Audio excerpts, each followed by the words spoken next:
Thank you for tuning in, dear listener. This is the first chapter of a potentially new audio series that I've been wanting to do for quite some time. So, with that in mind, I would just like to take the time now to apologise for some of the voice acting you are about to hear. And, seeing as this is completely new to me, any and all feedback is welcome in the comment section below. Thank you, and enjoy. A very late delivery.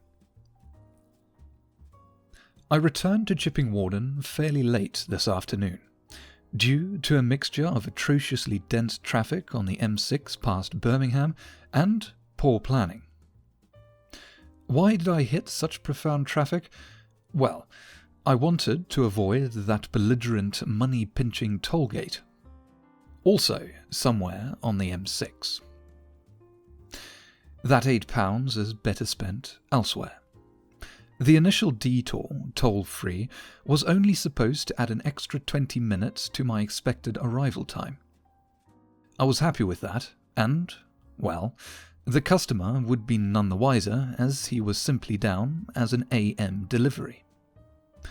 All I had to do was show up between 8 AM and 1 PM. Anyway, I hit the bumper-to-bumper standstill at around 10, and there I sat, permitted to the occasional northward meter. I'll touch on the poor planning later, hopefully with as little profanity as possible. I had not had much of a chance to get properly acquainted with today's delivery, a Lexus CT200H. As I simply found it in the yard, appraised it, played with a couple knobs and buttons, and pootled on off to the nearest British Petroleum for some much-needed motion potion.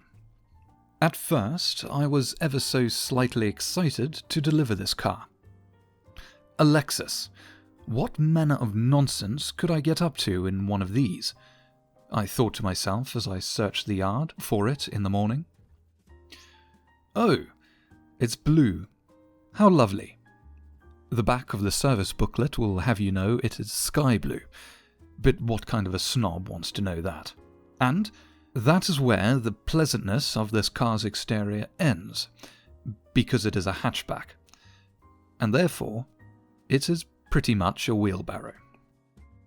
Inside the car, the visual situation was completely different. I found it comfortable and simplistic. It was not boring in its simplicity neither. If anything, I think the interior designer of this Lexus really did hit home with what I imagine was his or her rendition of some sort of retro revival center console. In fact, it's frightfully Volvo-ish. The buttons and switches were sparse, but did not preach poverty spec. There was the right balance of switch to surface area, and what I found most intriguing were the switches for the heated seats. Or rather, the buttons/dials. For some reason, I found them fascinating, and, I must admit, I was twiddling them far longer than I should have been. They glowed orange, and to switch them on, you needed to press them in and they would pop out. Of course, depending on whether you're passenger or pilot, for they were both side to side. Once out, you could adjust the pipette-sized dial to your desired bottom temperature. These little knobs really did fill me with an inordinate amount of glee, and it furthered my opinion that this car was going to be a serious amount of fun for the next 3 hours. All the ambient lighting behind all the other means of input had a blue glow to them, and so did the dashboard. The start-stop button was also a dark blue. That I later found out had a glittery sparkle to it. I did not like the glittery start-stop button when it showed its true colours. I felt firmly planted in the driver's seat, and this little Lexus did have a reassuring racing feel to it, suggesting that I might be capable of some subtle hooliganism. To the left of the dash, next to the speedometer, instead of a rev counter, there was a different sort of meter. the sort of thing you find on most electric/hybrid cars nowadays. Strange and new to me, my head was filled with wonder as to what it all meant.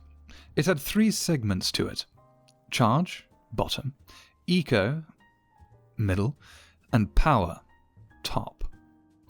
The charge third of the meter is rather self-explanatory. The ECO part, I think that has something to do with polar bears. But the power part? I wanted to put the needle in that part of the meter ASAP. After scratching my head for a minute, trying to find the handbrake that was conveniently holding up my left foot, it took me a while to figure out why the resting block was so uncomfortable and took the shape of a third pedal, even though I was in an automatic. I set off towards Broadheath in Cheshire. Silently, the car and I slunk away from the hub, its hybrid engine remaining silent until I needed not obey site speed restrictions. On my way to the M1, I waited for the opportune moment to give the accelerator a sharp jab. But winding country lanes, slow drivers, and oncoming traffic thwarted my plans. Eventually, though, after 20 minutes, I hit the M1. I shuffled back into my seat, tightened my grip of the steering wheel, eyeballed the meter on the dash that replaced the rev counter, dropped my chin, and took a slow, preparatory breath as I joined the slip road. Time to accelerate aggressively to a very legal 70 miles per hour. I pressed my right foot down firmly, bracing my neck for what was to come, and the needle shot up in the blink of an eye to power. And a lot of noise, eventually culminating with the speed limit some 11 seconds later. The car made a sweet, low-sounding grumble and snarl, but it practically went nowhere. I untensed my body, said a sad "oh," loosened my grip on the steering wheel and carried on towards the traffic near Birmingham, where I would sit twiddling my thumbs for over an hour. I did, however, manage to scathe off boredom by tampering and people-watching, although I did notice an awful number of sideward glances coming from southward commuters. Whether these glances were of pity, for they knew what lay ahead, or if they were glances of disgust, I do not know. One of these such travellers, however, did stand out to me. He sort of broke the monotony of the northward shuffle, and went against the status quo of every other commuter I had seen so far. He slid by in a black 12-plate SLK Merc. Already, without peering into the soft-topped cab, he was in stark contrast to his surroundings of barely legal hot hatches, Range Rovers, and BMWs. When, eventually, my ogling gaze peered into the car, I saw what I can only describe as John Wayne himself at the helm of a decade-old Mercedes Roadster. He wore a broad-rimmed and low-domed felt hat with dimples for easy handling. A dark rouge shirt was smothered by an almost sickly-looking beige vest that hung limply from his shoulders. He gazed onward at the road ahead, with a black smoky snub shoved in the corner of his mouth, its red tip burning vigorously with each slow puff. The thought of this chap of apparent manifest destiny did not pass as quickly as he did. I had so many questions that would go unanswered. How much did you part exchange the nag for? Heading south, partner? Where did you buy the hat? And so on. During this trickle of traffic, I also managed to discover Sport Mode, and this was achieved by twisting a circular dial clockwise. All the cool blue ambient lighting then turned red, a very scary and sporty colour. With the added red hue in my peripheral vision, I thought long and hard about what sort of danger I had just conjured for myself, and about the poor old polar bears too. The eco-meter on the left was replaced with a frightfully red rev counter. As soon as the traffic was behind me, my foot was firmly on the accelerator, and, with a lot of noise, I was going nowhere in any particular hurry. The ambient lighting switch is a fun little addition to the car, but honestly, it is quite unnecessary. Before delivering the car, I decided to have it washed, and this decision set me back by another 30 minutes. Eventually, I was outside the customer's address, and from behind the white front door of a new build and terrace house, a squat, circular man appeared. "You can't park there," he bellowed from the extra height that his front door offered. After a U-turn and some pedal cajoling, I was able to mount the curb and park the car on his drive. I grabbed my belongings and clambered out the vehicle. Placing my company-issued rucksack on the ground, I asked the old chap how he was doing. "Yeah, good thanks. Don't worry about all that, I know my way round cars." He then emphatically told me all about his previous company car, a Tesla, and how this little blue Lexus can't possibly hold any surprises that he could not handle. "Fantastic, sir. Could I just see some ID first?" I said to him. He produced all necessary documentation. I mumbled out his name and address as I read it in confirmation and cross-referenced it with his council tax statement. "Well, sir, that all looks good to me. The keys are all yours." He held out a pudgy pale palm, and I plonked the keys to his new Lexus in his hand, and with his other, he scribbled a signature on my proof of delivery form. Effectively, the handover was done. He inspected the keys thoroughly and grunted when the car unlocked with the press of a button. I was picking up my rucksack and making a beeline for the pavement when from behind me I heard a questioning squawk. On second thoughts, could you show me round the car?" I was one step off hitting the sidewalk. The paperwork was all signed, so I really need not have lingered. Though my generous and patient nature got the better of me, and I turned around and with an artificial smile drawn across my face, I agreed to show him around. He then, with all his knowledge of cars and owning Teslas, asked me if I would be so kind as to connect his phone via Bluetooth to the car. "I never know what to do when it comes to cars and phones and Bluetooth," is what he said. I stood in momentary astonishment. How could a loud and proud ex-Tesla owner struggle with all three of those topics? One of them, sure, but the other two? Really? I helped him with his quandary and pointed out a couple of other points of interest. The heated seats. And bid him adieu. I chucked my bag and myself in the runner car just before 1 p.m. We picked up another VHS and started our 3-hour journey back to base.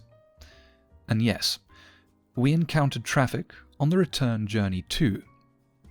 My colleagues, however, were more than happy to get robbed, and we shaved 20 minutes off of our commute. We are back at base, and the time is now 4:15. After appraising my next delivery, a Fiat 500 1.2 Lounge, I thought it would be best to give the client a call. Having done some very quick route planning, I decided, and I was being optimistic, that I would be at the customer's address a little past 6. "Hello? Speaking?" chirped my cell phone. Good evening, Miss So-and-so. It's Eric calling from blah blah. I gave her the lowdown of my situation and apologized profusely, but assured her that I could still deliver her new car this evening and pick up her part exchange. The part exchange was very important. It's how I was supposed to get home after the delivery. A moment of silence crackled through the phone. No, I can't do that. I'm going out at 6. What you can do is deliver it at 8 tonight. That's when I'm back. Otherwise, I'm not in. The cut-off time for deliveries is 6, and I was already going out of my way to offer a slightly late delivery. She was adamant. 6 would not do. So, in light of this, I told her to sit tight whilst I phoned management to get the late delivery authorised. What I really meant was, I am postponing your job until tomorrow, madam. Having waited for her to hang up her phone, I proceeded to call the necessary department known as Ops, and give them too the lowdown of the situation. Seeing as the customer was not willing to accept the delivery just after the allotted time, I was emphatically reassured that the job would be cancelled. I hung around the hub for an hour, and after 2 phone calls from Ops, the job was terminated. Effectively, that was my day done, and at 5 p.m, I was in my car and heading back to Toaster. 5:16. My phone rings. It is Ops. Not really thinking, I answered it. Parked safely on the side of the road, of course. Hey there, buddy. Whereabouts are ya? Halfway home. Oh, man. I know this is a big ask, but can you do that delivery? Static fizzles over the line as I pull my phone away from my head to scowl at a blank screen. I'll put your overtime through right now for ya, the operations caller said optimistically. All right, I'm only doing it because there's a part exchange that I can get back with. Yeah, you'll be back in no time. Thanks a lot, buddy. No problem. I hang up my phone and drop it on the passenger seat, perform a U-turn and head back to work. By 5:35, the Fiat is cleared by security and I am free to be on my way. My expected time of arrival is 8:05. I guess she got her wish. Initially, I was excited to drive this little Fiat. M, my girlfriend, is currently looking for her first car, and she is rather impartial to a cute Fiat 500. Me, on the other hand, the person who must view all the cars she likes, finds them ugly and useless. Most of them only have 3 cylinders for Pete's sake. Anyway, I went into the delivery hoping, no, praying, that I would be pleasantly surprised by this little car and brought smoothly into the Micro Mini fold. I was not. At first glance, you can see why there is such an appeal for these cars in the young female driving community. Externally, Fiat 500s are bubbly and squishy looking, like a turd-shaped metallic cloud. The one I drove was dark grey. They just look soft and unassuming, something that, if it was unfortunately involved in a crash, could not possibly result in loss of life or limb, even though it covers the same square footage as a can of baked beans. And the front of it? Well, that looks like some sort of miniature flat-faced dog breed that is carried everywhere with its bulging eyes and gaping maw, tongue dangling limply, trying desperately to suck in every feeble gasp it can. Every dog is precious, I understand that. But form and function rarely should go hand in hand, and at what point do we stop and wonder, maybe we should add a little bit more snout onto that? But we do not.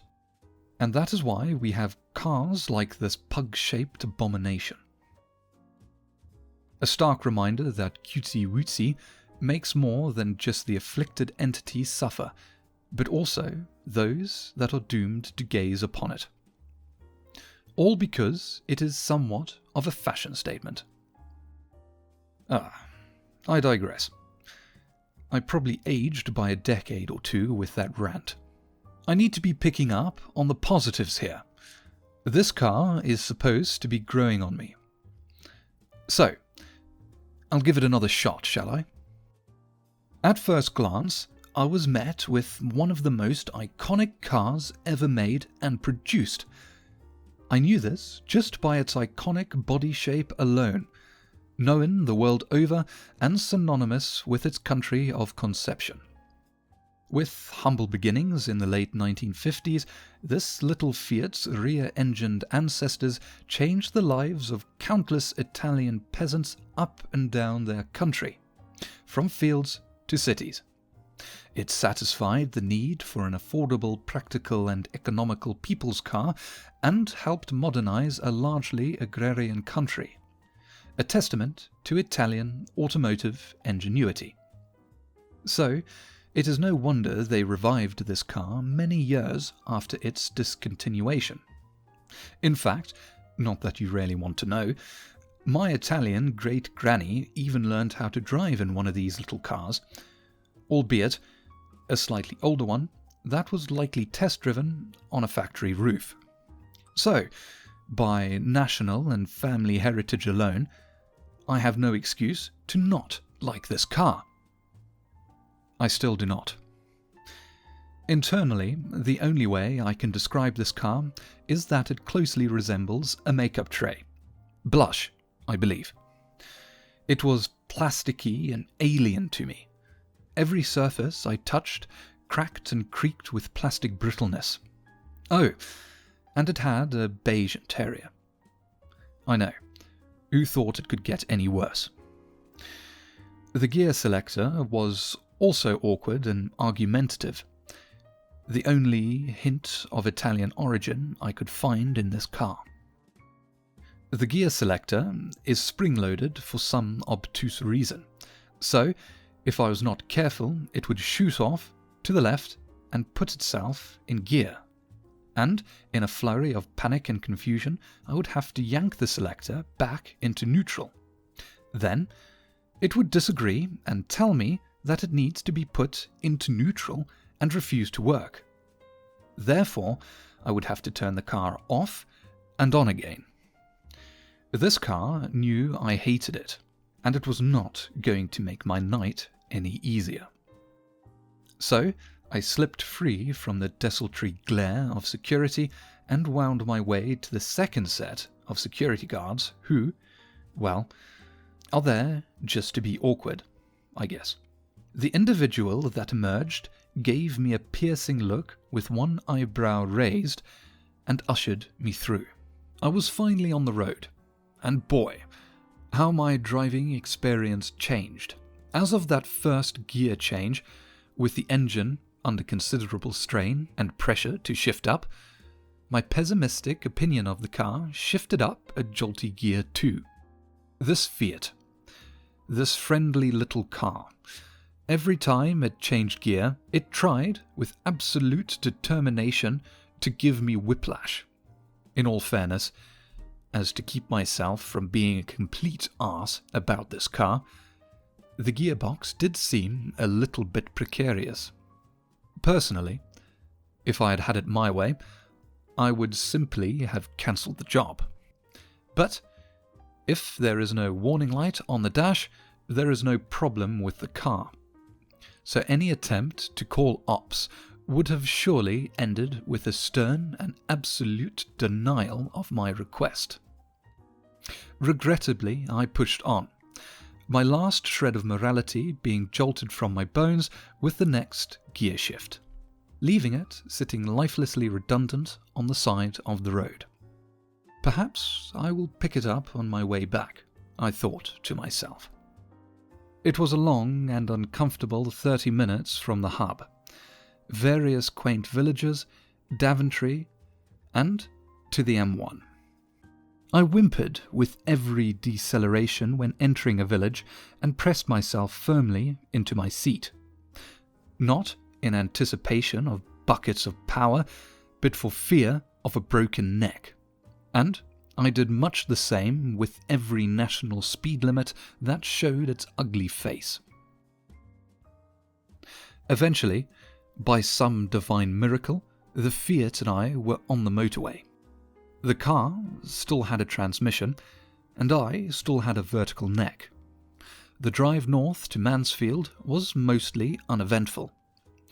A brief stop at Leicester Forest East services for a very miserable and equally as expensive dinner. After topping up on some fuel at the petrol station there, paying out of my own pocket due to my fuel card not being compatible with this station, I was back on the road, albeit a touch fuller, noticeably poorer, and undoubtedly irater than 15 minutes earlier. The only other occurrence of note before I veered off the M1 was a lorry, a rather tatty-looking vehicle at that. My journey north was mostly void of other traffic, except for these hulking machines of haulage. One can only speculate the never motion-ending life of a lorry driver, and how, apart from the voice on the radio and the odd hitchhiker/murder victim, they see very little companionship. So, as I cruised along the M1, minding my own business in the middle lane, listening to an audiobook narrated by James May, and generally just zoning out, I pulled up to and started to overtake a lorry. I afforded him no notice, as one generally does. But, unbeknownst to me, our man in the lorry got quite riled up. A sharp blast from his horn caused me to involuntarily flinch and break free from James May's hypnotic and monotone voice. Perhaps this was a vocalization of his own horn. Seeing something so feminine out on the open road likely had an adverse effect on the poor fellow. He even pulled into the middle lane and attempted to keep up with the Fiat and me. Well, he did not try to keep up. He did so quite effortlessly.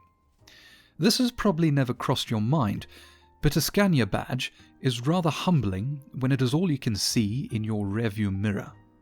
I am not entirely sure as to why he was so affronted by my presence that night. No bulbs were out on the car, all the tyres had sufficient sky in them, and I was certainly not driving that Fiat 500 in the way they typically are driven. Or perhaps I was simply being heckled by some cack-handed motorway flirt. The poor sod saw a flash of ginger in a Fiat whiz past and went considerably balmy. Anyway, I put some tarmac between Romeo and I, but not before briefly considering pulling up alongside him and gesturing he ought to give me a call. The road is a lonely place. Finally, I was in Mansfield and struggling to find the customer's address, as usual. By the second drive-by, and with the age of a largely numbered black bin, I found the customer's address. I swung the car into the car park of a conveniently placed chippy that exited opposite their drive. I released a sigh of relief and massaged my neck whilst I took in my surroundings. I could not see my supposed ride home, that promised part exchange. All there was, on the drive, was a scanty pile of black bin bags and retired household items behind the garden wall. Perhaps there, amongst the mess, was my part exchange. I nudged over one lumpy bin bag as I evacuated that Italian bucking bronco. my knees tingling as they stretched out. Slinging my rucksack up on one shoulder, I peered up the poorly lit drive for good measure. Still, no other car. I stopped, facing the customer's front door, a fist hovering mere inches away from it, with one pale finger outstretched and folded in on itself, ready to knock and rouse some locals. Before I let loose my rhythmic tolling, I looked back at the car and sighed a wispy white breath. The night was cold, my nose was running, and my hands felt stiff already. If there was nothing for me to pick up, I would almost certainly be in for a very late return. I looked back at the door and my now purpley blue hand. Maybe I should cancel the job, I pondered. I would have a guaranteed mode of transport to get me back, albeit a rather uncomfortable option. Possibly that last little bit of indecisive reasoning is likely why I shunted my numb knuckle back and forth against the door. I would rather take my chances in a cold, dark, alien town than spend another second driving somewhere in that Fiat. A cacophony of yaps, scuffles and scratches reverberated through the pale oak front door, and a moment later it swung open. A young blonde woman was standing in the doorway, holding a baby gate shut with one foot. Two ghastly miniature white dogs of some kind were snarling and snapping on the other side. "Hello, how are you this evening?" Come in! She shuffled back into her house, shooing her dogs in the process and shivering due to the cold draft my presence in the doorway was causing. Her loose shirt and tight gym shorts did very little to stave off the cold, and her shooing did very little but to rile her beasts into a near frenzy. I really did not want to come in, and those vicious little creatures were getting frightfully boisterous with their barricade. One nearly managed to vault it even. "Don't mind them, they'll settle down. That's all right. Can I see some—" "You probably need to see all sorts of paperwork. I don't have anything prepared because we didn't think you'd show up." Her balancing act continued, one hand holding the door and her foot pressed firmly against the dog gate. "Oh no, don't worry about any paperwork. All I need to see is some ID." There was a moment of silence, and in one fluent movement, she snapped herself bolt upright. The front door held its position. The dog gate, on the other hand, was ajar. The dogs fell silent and mirrored their owner as they too pondered the situation before them, when suddenly the smaller of the two creatures started doing a burnout. Like a bat out of hell, it broke out into a stationary sprint. Unnervingly, just as the beast was starting to gain traction, its owner snapped back into reality and slammed the gate shut, clicking the bolt in place. "Just 1 second, I can't remember where I left it." She hopped over the gate, and in doing so broke up the mosh pit that was brewing, and jogged somewhere out of sight with her two quarrelsome critters trotting rigidly behind her. I was left in almost complete silence, but my heart was pounding in my cold ears. She returned moments later, dogless, and produced a small piece of rectangular plastic confirming her identity. "Right. Have you owned a Fiat before?" No." She looked at me, as if I really ought to have known that already. I dangled the keys in front of her and plonked them down into one of her tiny palms, and took 2 big steps backwards. "Well, how about you hop in the driver's seat, and, if it's all right with you, I'll jump in the passenger side." I beckoned towards the car. "And you can point out anything that doesn't look quite right to you." On our way over to the car, she asked if I was local. No, not at all. I've come from Banbury today." A blank and clueless expression took over her face. 2 hours south, South Midlands. Her disconcerted brow crinkled, and she wore a nervous grin. "Oh yeah, I think I know the city. Why did you decide to travel so far so late?" As if I had a choice, is what I thought. "It'll be like 10 when you get in." I let out a deep chuckle as I looked over the car at her, one hand on the door handle. "You're a top priority customer, so we couldn't leave your car undelivered." I clunked my door open while a happy grin grew across her face. "I didn't realise you were coming from so far away. How are you getting back?" That was a good question, and she had inadvertently answered a question I had for her. How was I going to get back, indeed? We'll get on to that in a second, but first, let's get to know your new car, shall we? I opened my door, mindful about the brick wall to my left. She swung hers wide open, oblivious to her mound of bin bags. We were shivering as I talked her through the ignition process, which she passed with flying colours. And during the rest of the Q&A, the car blew life back into my stiff joints as it idled on the drive. There was not a lot to tell. I wanted to keep things as civil as possible without cursing her new, likely faulty, car, and refrain from moaning about my place of employment.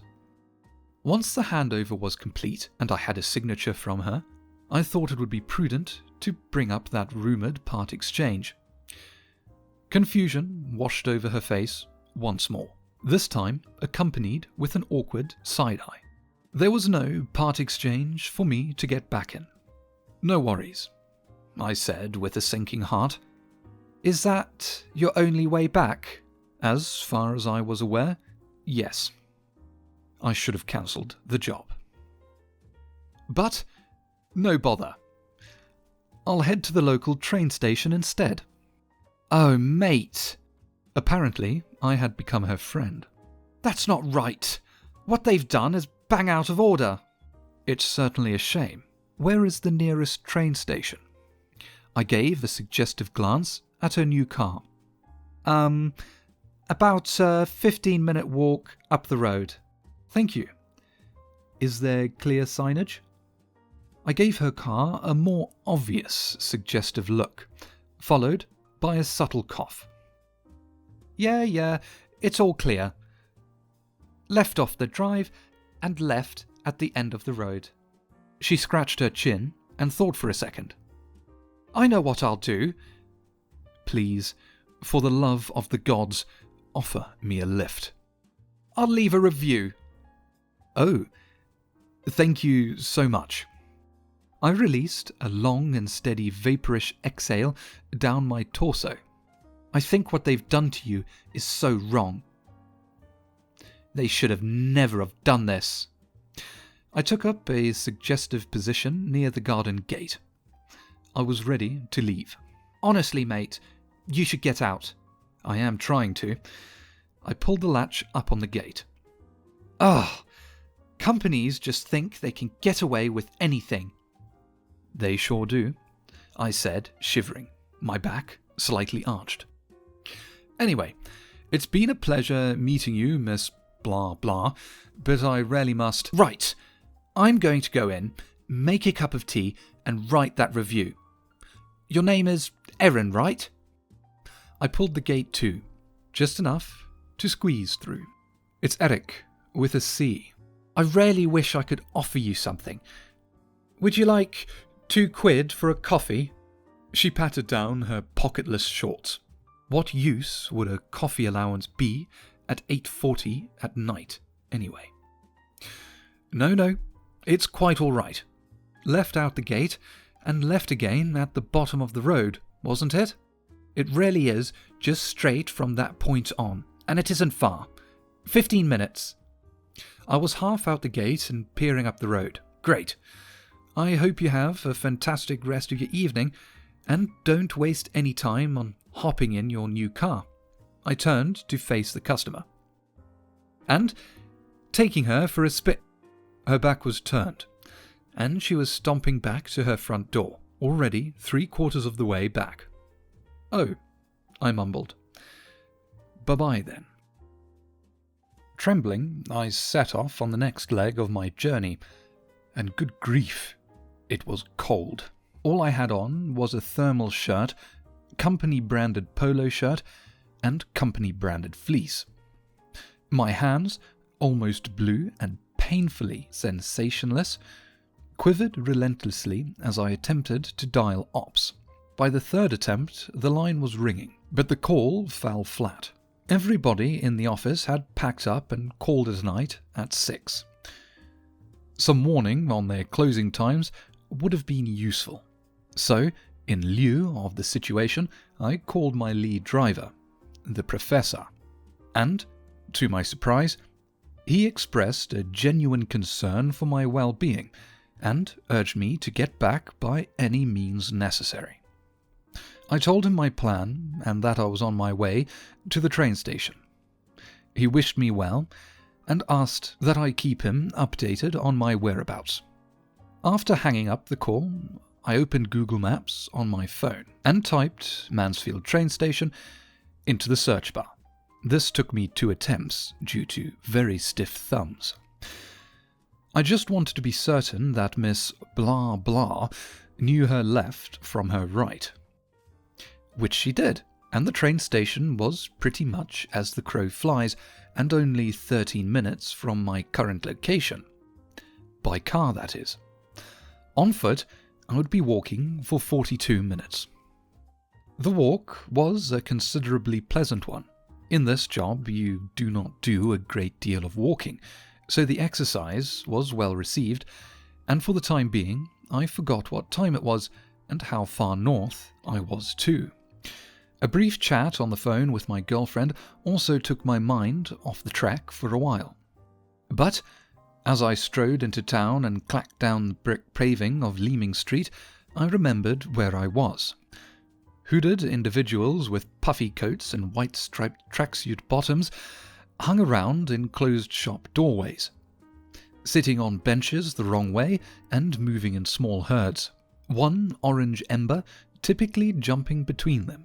For the most part, they paid me no notice, although the odd sideways glance was shot in my direction, begging the question, "Who is this strangely dressed fellow?" Soon, however, my anonymity was slightly unravelled by a pair of drunken blackguards. A male and female duo, I think, were squawking something awful at a bar manager, and suddenly took offence to my presence 4 meters away. The gentleman turned to face me as I walked by. His chest puffed out, with his fists clenched in pale balls of rage by his side. He shouted something unintelligible in my direction. His partner peered over his shoulder as they waited for a response, before throwing back her head and cackling into the freezing night. Whatever he said must have been immensely funny, but on this occasion, I was far too cold to encourage him to repeat himself. They promptly turned and started bumping their way up the road in the opposite direction. Relieved, I carried on and soon crossed over Market Place, stopping briefly to take a picture of the town's Christmas display. Something I was not expecting, when an unavoidable youth appeared in my path and started walking towards me. He was unavoidable. This young lad had little to no hair, a bright red jumper, scabs on his chin, and a bruise on his cheek. "Have any money, please, sir?" he muttered. Silently, with a no-nonsense stare, I produced £1, placing it in his cupped palm, and prayed he did not produce a knife. He clasped his hands around the lonesome sterling and shoved them into his pockets, thanking me in the process before shuffling off behind me towards his next target. I felt around in my pocket. I had an extra £1 I could potentially pay off a mugger with, and held onto it dearly. The station was just around the corner, about 5 minutes away. But there loomed a slender and shrouded figure in the distance. A man in a nightgown stood in my path, one pocket bulging with a gigantic speaker emitting a drum and bass racket, and his gown dragged along the cigarette-butt-strewn pavement. I carried on forward, ready to defend myself with a mere coin.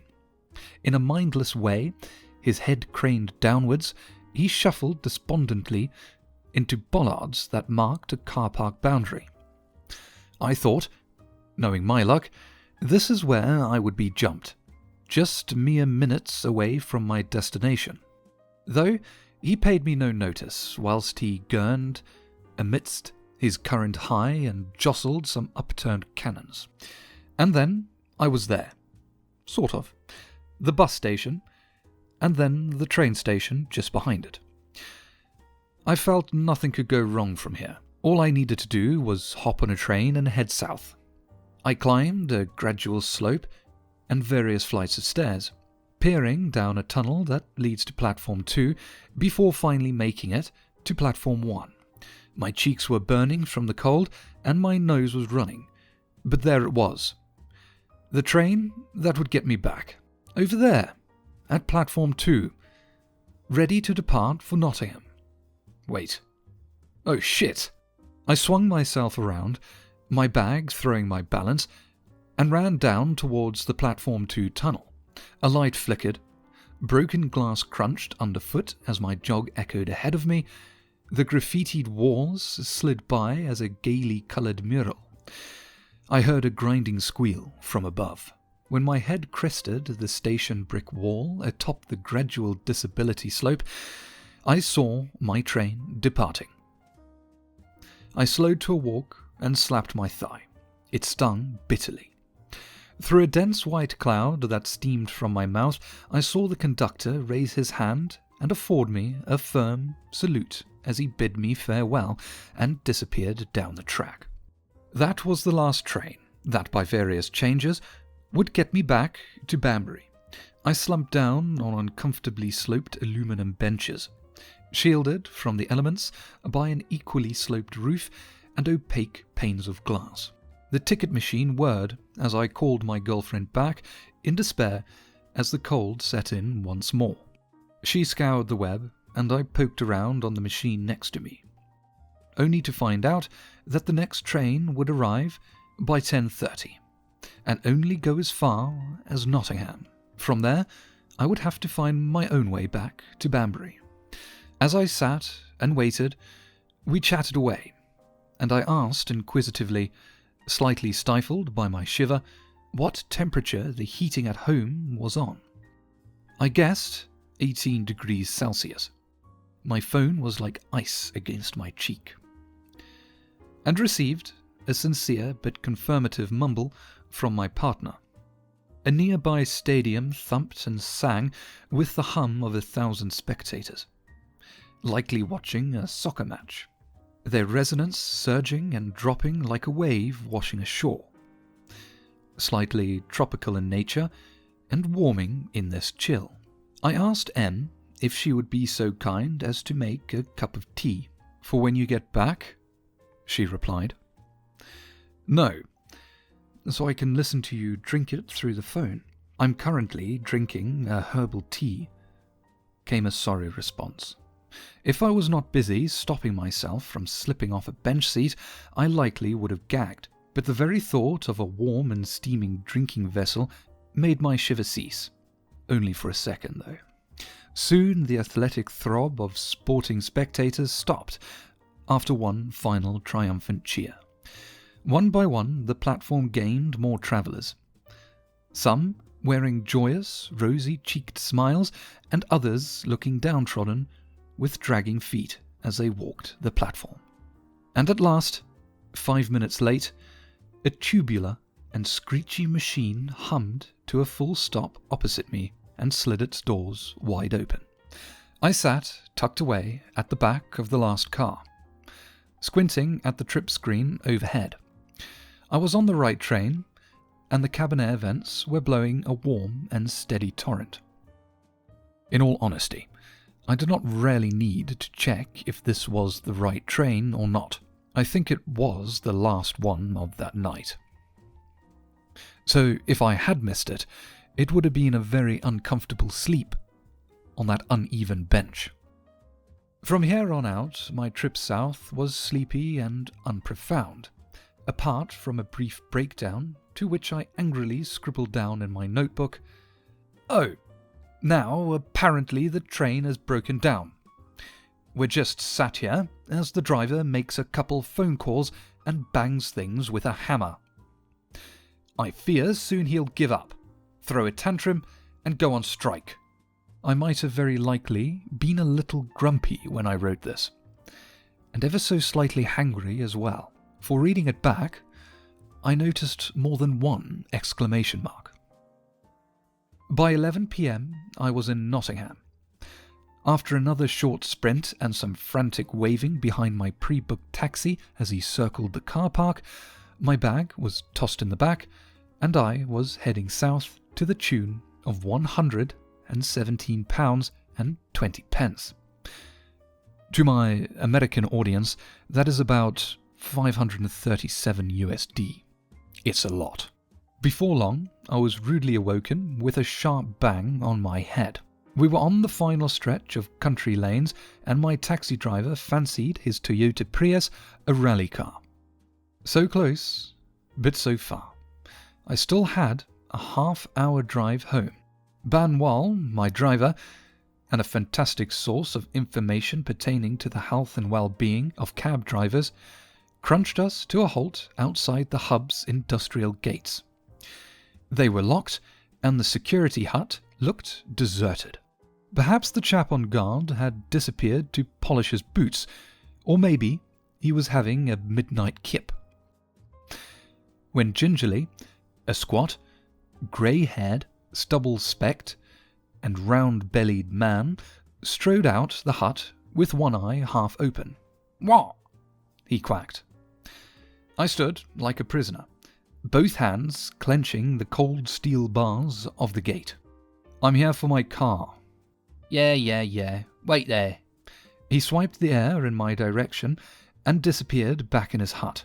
I let go of the gate and gave Barnwell a thumbs up, and he was off like a horse at the races, his recent winnings spurring him on.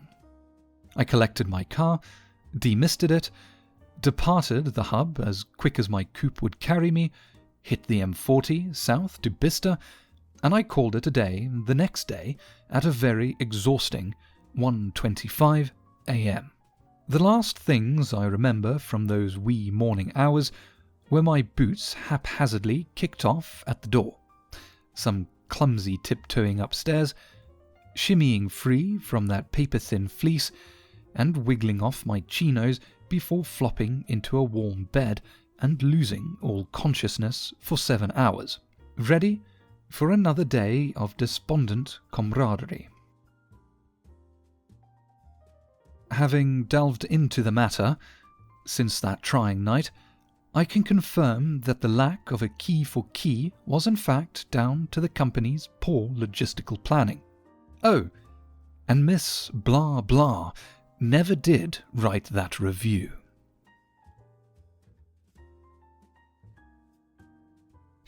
And this concludes a strange little tale from the time I worked for a company that begins with the letter C and ends with inch. If you have managed to listen this far without getting frustrated and clicking off my obnoxiously monotone and condescending voice, leave a comment and tell me what you think. And, as always, thank you for watching, and in this case listening, and please tune in next time.